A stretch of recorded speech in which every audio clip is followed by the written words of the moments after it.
I was born in the village of Kruk. I grew up there and went to school. I ran there barefooted.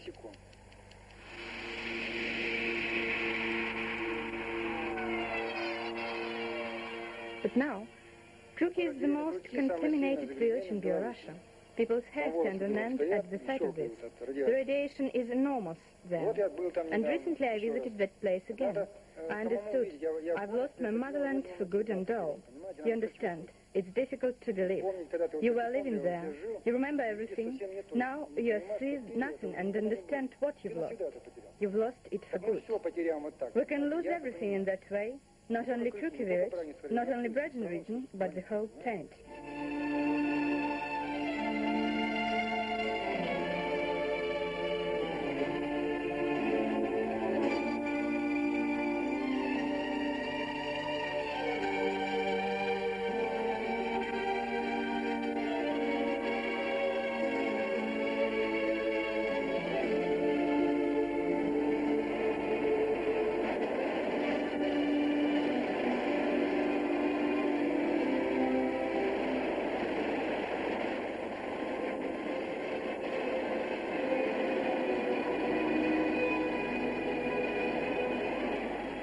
We're a technocratic civilization, you must remember it.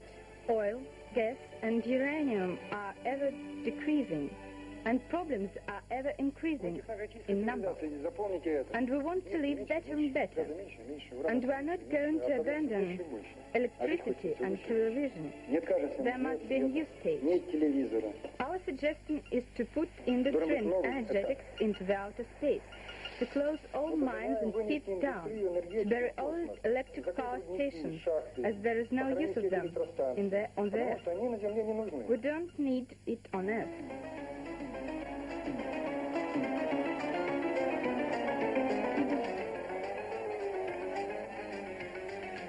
To the sky by will.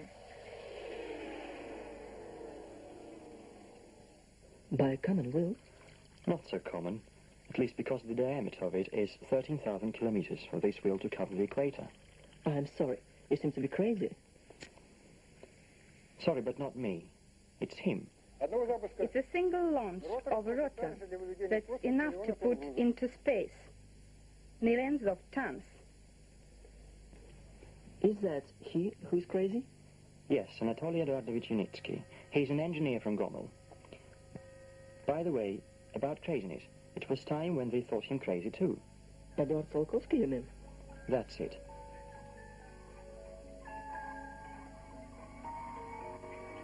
Each forestalling idea is considered to be delirium for the first time, but later it is taken as a matter of course.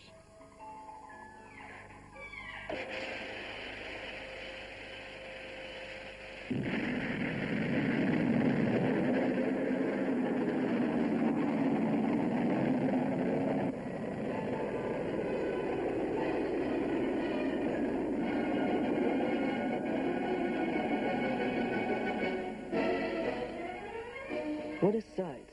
It's great. Just look. What a power. Well, only 10,000 tons of cargo have been put into outer space for 30 years.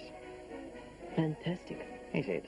But for the 30 years' time, the same 10,000 tons could be transported by a single horse, and the distance is the same, 300 kilometers. You're making everything too simple, and taking a rocket for an ordinary transport. Why should I see it otherwise? The days of romantic cosmonautics have passed away already.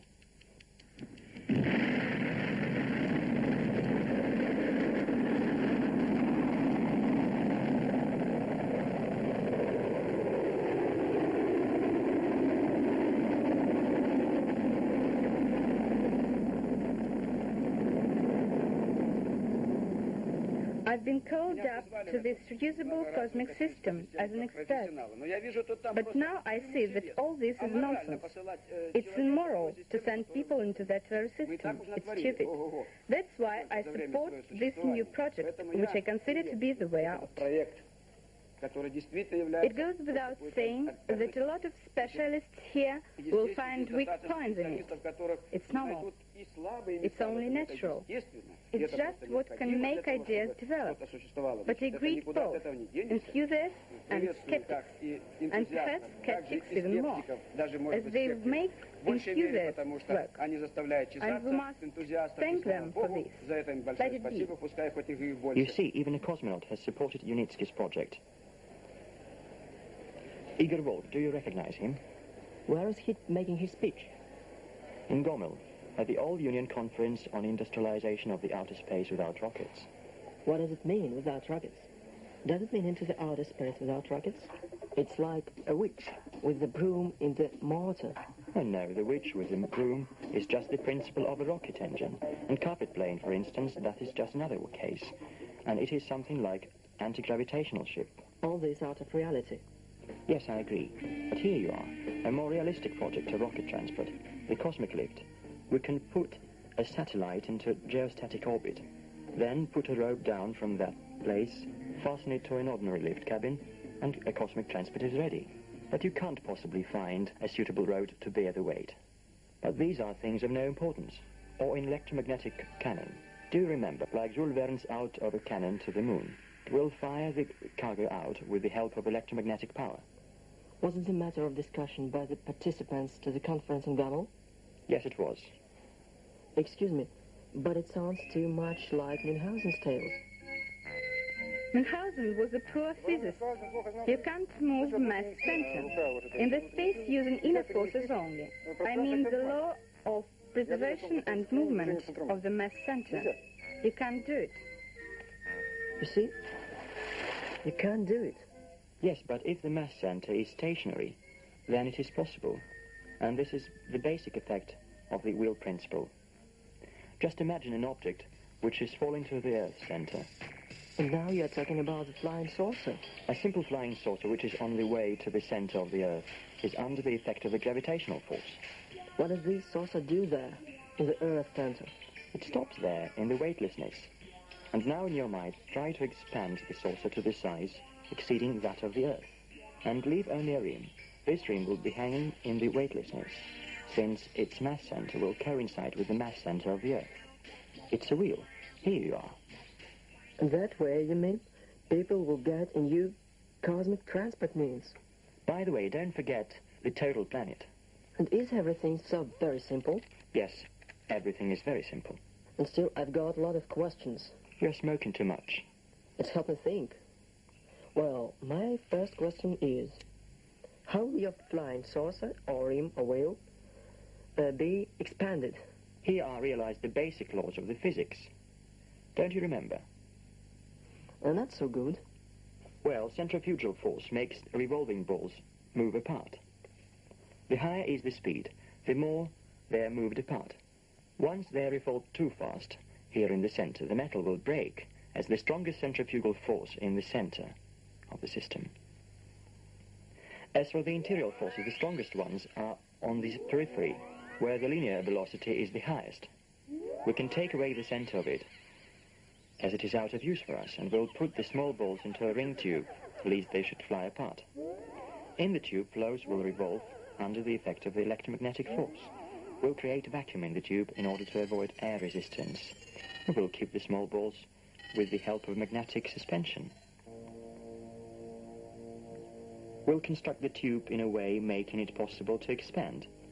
We'll make it out of a telescopic compound. Under the effect of the centrifugal forces, the tube will become longer, wider, and finally it'll take off.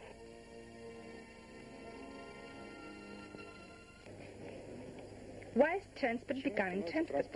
Why are automobiles moving? Because their interaction with the road, it gives off a lot of dust, gas, and so forth.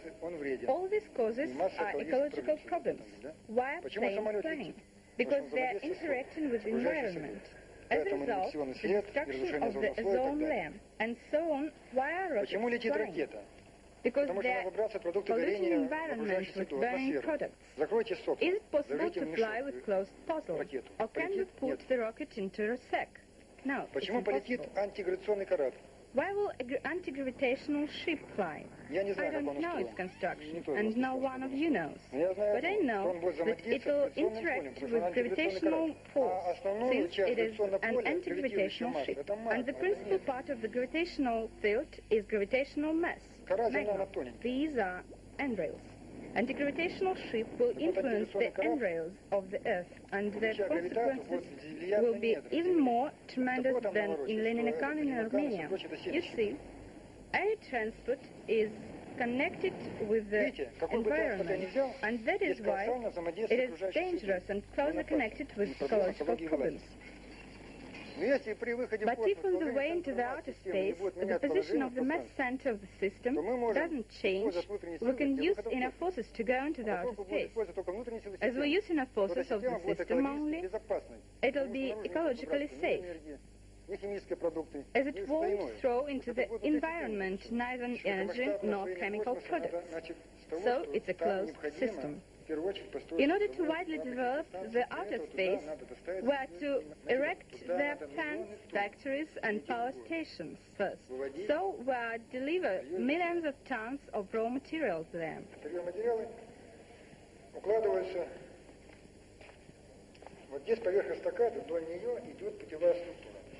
Here, just above the overpass, is the leading structure. And here we can see it in live size. The delivered cargo is packed into a tube, which is 100 millimeters in diameter. The tube is a rotor. All this is put into a vacuum channel, which is above the overpass and covers the earth. The cargo is gaining speed in the channel up to 10 kilometers a second, with the help of magnetic suspension and electric motor. And finally, it is let out into the atmosphere together with the vacuum cover. While expanding at high speed, cargo in an hour crosses the atmosphere and gets onto the desired orbit. Well, everything is alright here according to the school physics. But it's impossible in practice. Take, for example, an overpass around the equator. There isn't enough concrete on the entire Earth to make it. 10 million cubic meters of concrete have been put into the dam of Sayano-Shushenskaya electric power station, and it is just enough to build all these supports. Do you mean to say it's enough to take the concrete of one single dam for the whole overpass? That's right. And I think you are interested in whether there will be enough metal. Well, there are 500 million automobiles in the world now. It's possible to build a wall with these automobiles, which will cover equator, and it'll be 75 meters height. is it clear with the metal? And what about energy? How much do we need it to take off and carry this wheel into the outer space with the million-ton cargo? For example, Orengoy-Uzhgorod gas line from Siberia to Europe has 15 million kilowatts of power. Here, 15 million kilowatts power can help to carry out millions of tons into the outer space. Modern cosmonautics would be able to carry out this quantity of load only in 1,500 years' time. And it'll be enough to build solar electric power station, 100 million kilowatts power. This equals to 20 such electric power stations as Sayano-Shushenskaya or 20 atomic electric power stations as Chernobyl. It'll be enough to send our rotor 10 times only into the outer space to develop their energetics and even more powerful than modern one. What about your doubts? No doubt anymore? No, not all of them. All this is too great. There is nothing impossible here. The most interesting is, the bigger is the system, the easier are technical solutions which were to use for the realization of the plans. Многие из вас, наверное, знакомы с заявлениями, что наступила пора повзросления. You've probably heard people saying that more serious time had come, and all these dreams are naive, and we should abandon the idea of rapid industrialization and development of space. And there appeared conclusions that we have neither material nor technical resources to put this idea into life. Such tales can be realized only by future generations. Regarding the project of uniplanetary transport it means. From a technical point of view, we can find out that our civilization has enough potential to turn our civilization into a cosmic one.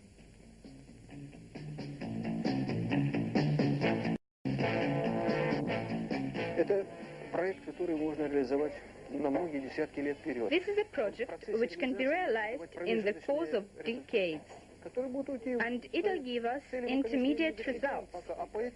The final aim is not yet achieved, but as long as intermediate results are achieved, we can work further. We can use it to bring up the young generation. Anybody can find his task here. Да, каждая личность может здесь найти себе какой-то достаточно большой кусок работы и приложить свои силы. The program is beautiful. It's only for one generation. But the fact is that there are not only ecological problems, but political ones. And our experience proves that it is easier to solve economical and technical problems than political ones. I think that industrial countries, as the USA and Japan, are closer to understanding of all these problems. For example, the USA spends $1,000 billion for their Star Wars. It is twice as much as the cost of our project. Strategic defensive initiative is a highly scientific problem. Even in case it will not be realized, they'll receive a great number of answers to different questions. As far as a lot of intellectuals, experts are working on the project, and all this will be paid off immediately. But the final result of the Star Wars will not yield good. Say, X-ray laser, which will be on the orbit, is in vain. Or an interceptor. This 100 billion is dead. And the system is even more scientific than Star Wars project. And it will meet young and talented people, so that to put it into national economy, today rather than in future. Должны все это разработать, и все это пойдет в народное хозяйство сегодня, а не завтра, в светлом будущем.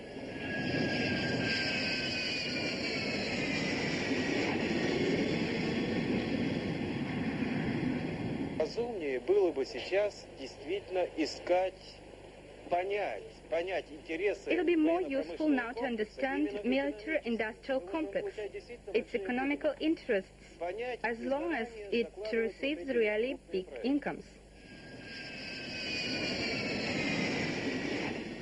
Вот, допустим, фирма Макдональд Дуглас. Она выпускает самолеты, ракеты. Let's imagine that McDonald's firm, which produces planes and rockets, or Boeing company invests all their industrial potential to the Unitskis project. Any American firm can direct its work on electromagnetic suspension. Or, for example, Bertram firm, a military one, building aerodromes, it can receive incomes through building the overpass.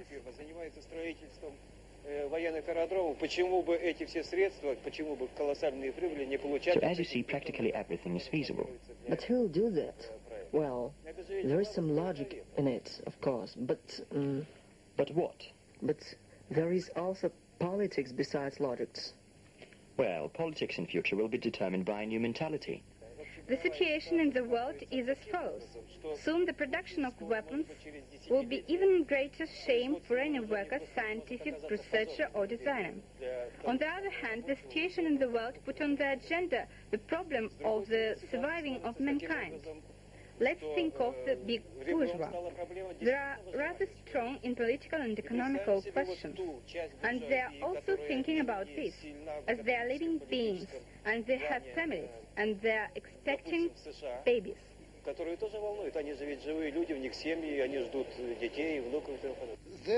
means that just we as historians to think. I would hope so. To think in terms of joint efforts. Whenever we speak about the mission which is as large as a mission for civilization, or as large as next step in revolutionary development of technology. Yes. You mentioned, and this is obviously a case where there must be a decision made that is desirable. And then where do you get the funds? And how do you share the knowledge? And back as long ago as 37 years ago, I helped organize the International Astronautical Federation, and its concept is, from the beginning, cooperation and sharing of the problems and the potential of space flight. And there are many projects today, even, say, a flight to Mars, that are too big for one country. Yes. And I have always been in favor of cooperation. Yes.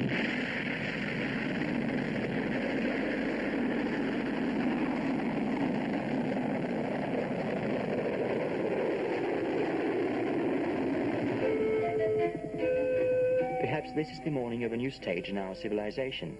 And this new epoch is starting here in Gomel. You shouldn't say that. Why is Gomel worse than Kaluga?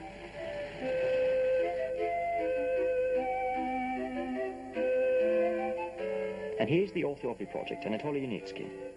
Confidently making his way to his office star world by name.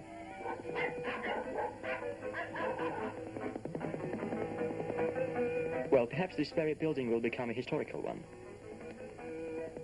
And has awaited for that very moment since 1849.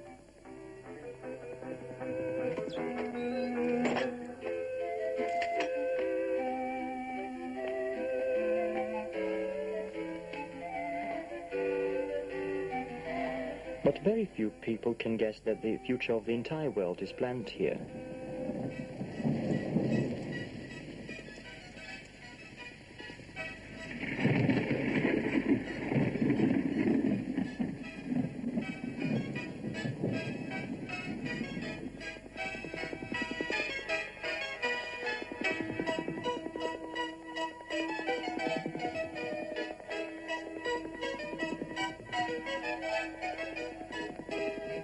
But meanwhile, I wish I knew much more about that very future. It's impossible to have a walk in the town in autumn. Everything is dug up because of the pipe, which has rusted. It's taken out of the ground to become rust in another 5 years. And again, it'll be taken out, an endless process. But if we receive our steel in the outer space, we can put our pipe into the ground for thousands of years. Cosmic steel will have qualities 10 times better than the earthen one, and it will give us the opportunity to melt not 150 million tons of steel, but 15, and it will be enough.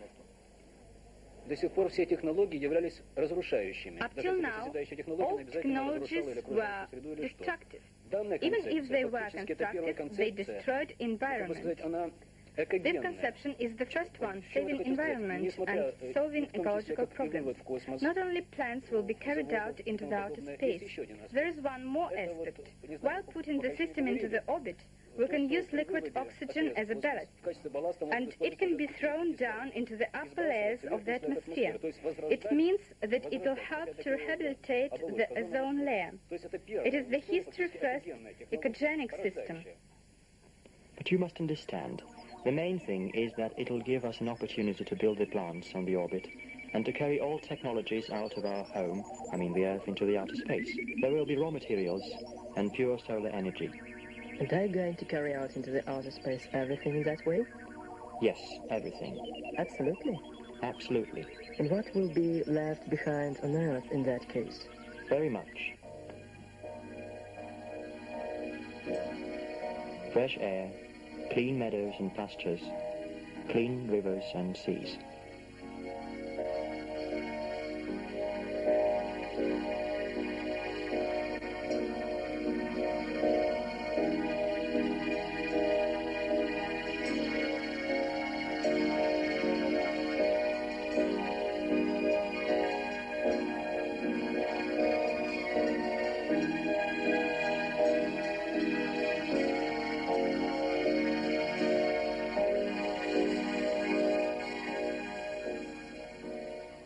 Мы же с вами воры, понимаете? Мы живем за счет наших будущих поколений. We're thieves with you, you know. We're living on the account of our future generations. We're robbing them, taking things which don't belong to us. We have just taken a lot, as it is. may quote, in the book of the Institute of the World Watch, which is solving global problems, one can read, we have not inherited our Earth from our ancestors, we are borrowing it from our descendants. You see, that's the problem. And how can we return our debts?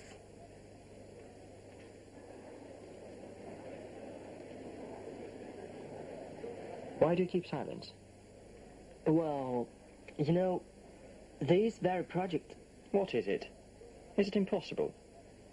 Well, I don't mean that, but simply... What? Is it too great? Frankly speaking, yes. Though... What is it, though? Well, it must be thought over in the end. Thought over? Yes, it must be thought over. Just think.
Представляющий тебе начальника